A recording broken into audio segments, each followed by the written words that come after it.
എല്ലാവർക്കും നമസ്കാരം. കുറച്ച് നാളായിട്ട് ഞാൻ ഈ ഒരു ചാനൽ ഇതുപോലുള്ള ഇൻഫർമേഷൻ വീഡിയോസ് ചെയ്തിരുന്നില്ല. അപ്പോൾ അതിന് വളരെ പേഴ്സണൽ ആയിട്ടുള്ള ഒരു കാരണമുണ്ട്. ഞാൻ PR-നൊക്കെ അപ്ലൈ ചെയ്തിട്ടിരിക്കുകയായിരുന്നു. അപ്പോൾ അതിനൊരു സ്ക്രൂട്ടനൈസിംഗ് ഒക്കെ വരാനായിട്ടുള്ള സാധ്യത ഉള്ളതുകൊണ്ട് ഒന്ന് സൈലന്റ് ആയിട്ടിരുന്നു എന്നുള്ളത് മാത്രം. ഇപ്പോൾ എനിക്കിവിടെ പെർമനന്റ് റെസിഡൻസി ഒക്കെ ആയിക്കഴിഞ്ഞു, ഞങ്ങളിവിടെ സെറ്റിൽ ആയിക്കഴിഞ്ഞു. അപ്പോൾ ഈ ചാനൽ മുന്നോട്ട് ഇതുപോലെ കൊണ്ടുപോകണമെന്ന് എനിക്ക് താല്പര്യമുണ്ട്. അപ്പോൾ നിങ്ങളുടെ എല്ലാവിധ സപ്പോർട്ടും മുന്നേ ചെയ്തതുപോലെ തന്നെയുള്ള സപ്പോർട്ടുകൾ എനിക്ക് തിരിച്ചും കിട്ടുമെന്ന് ഞാൻ പ്രതീക്ഷിക്കുന്നു. ഇപ്പോൾ ഏറ്റവും ഹോട്ട് ടോപ്പിക്കായിട്ട് പോയിക്കൊണ്ടിരിക്കുന്നത് ഇന്ന് ഒരു വിജ്ഞാപനം വന്നിരിക്കുന്നത് പെർമനന്റ് റെസിഡൻസിയെ പറ്റി നിങ്ങളെല്ലാവരും കേട്ട് കാണുമെന്ന് വിചാരിക്കുന്നു. മുന്നോട്ട് ഉള്ള സമയത്ത് അതൊരു 10 കൊല്ലത്തെ കാലാവധിക്ക് ശേഷം മാത്രമേ PR ലഭിക്കുകയുള്ളൂ എന്ന രീതിയിലേക്ക് ആയി വരുന്നുണ്ട്. പക്ഷെ അത് പൂർണ്ണമായും തീരുമാനമോ നിയമമോ ഒന്നും ആയിട്ടില്ല. അതിനെക്കുറിച്ചുള്ള വ്യക്തതയൊക്കെ ആയി വരുന്നതേ ഉള്ളൂ. പക്ഷെ എന്നിരുന്നാലും അവർ മെൻഷൻ ചെയ്തിട്ടുണ്ട് NHS വർക്കേഴ്സിനും അതുപോലെ ഉള്ള ഹയർ സാലറിയിലുള്ളവർക്കും അത് ബാധിക്കില്ല എന്നുള്ളതും അതിൽ മെൻഷൻ ചെയ്തിട്ടുണ്ട്. അപ്പം നമുക്കൊക്കെ പ്രതീക്ഷയോടെ കാത്തിരിക്കാം അല്ലേ.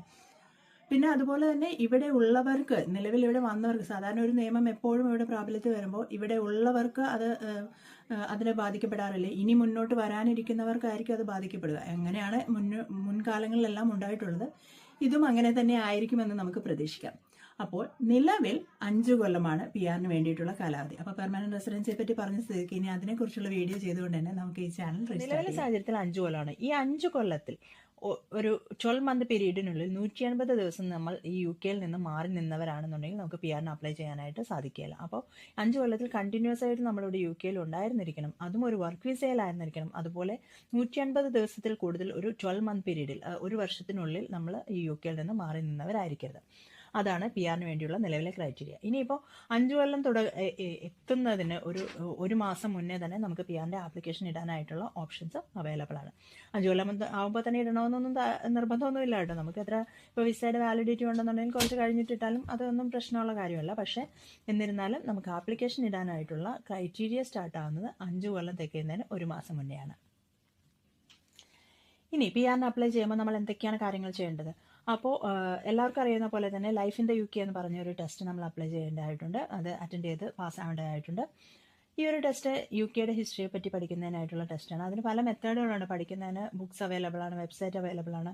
അപ്പോൾ അതിനെക്കുറിച്ചൊക്കെ പരിചയപ്പെടുത്തുന്ന ഒരു വീഡിയോ അടുത്ത ഒരു വീഡിയോ ആയിട്ട് ഞാൻ ഇടാം. കാരണം ഇപ്പോൾ ഇതെല്ലാം കൂടെ പറഞ്ഞ ഈ വീഡിയോ ഒത്തിരി ലെങ്തി ആയിപ്പോൾ, അതുകൊണ്ടാണ്. അപ്പോൾ തീർച്ചയായിട്ടും ഉടനെ തന്നെ ആ ഒരു വീഡിയോ വരുന്നതായിരിക്കും. അപ്പോൾ അതുകൊണ്ട് സ്റ്റേ ട്യൂൺ ചെയ്യുക.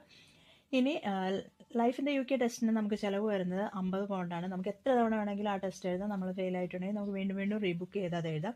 പക്ഷേ അതിന് ടെസ്റ്റ് ഡേറ്റ് കിട്ടുന്നതിന് കുറച്ച് ബുദ്ധിമുട്ടാണ്. എല്ലാ സിറ്റികളിലും തന്നെ ടെസ്റ്റ് ഡേറ്റ് അവൈലബിൾ അല്ല. അപ്പോൾ നമ്മൾ പോസ്റ്റ് കോഡ് അടിച്ചു കൊടുത്താൽ ഏറ്റവും നിയർ ബൈ ആയിട്ടുള്ള സ്ഥലത്ത് എവിടെയാണ് ടെസ്റ്റ് അവൈലബിൾ ആയിട്ടുള്ളത് അത് ബുക്ക് ചെയ്തിട്ട് നമുക്ക് അറ്റൻഡ് ചെയ്യാവുന്നതാണ്. ഇനി അതിൻ്റെ വാലിഡിറ്റി എന്ന് പറയുന്നത് ഇൻഡെഫിനിറ്റ് ആണ്. അപ്പോൾ നിങ്ങൾക്ക് എപ്പോൾ വേണമെന്നുണ്ടെങ്കിലും life in the UK test attend ചെയ്ത് വെക്കാം. ആൻഡ്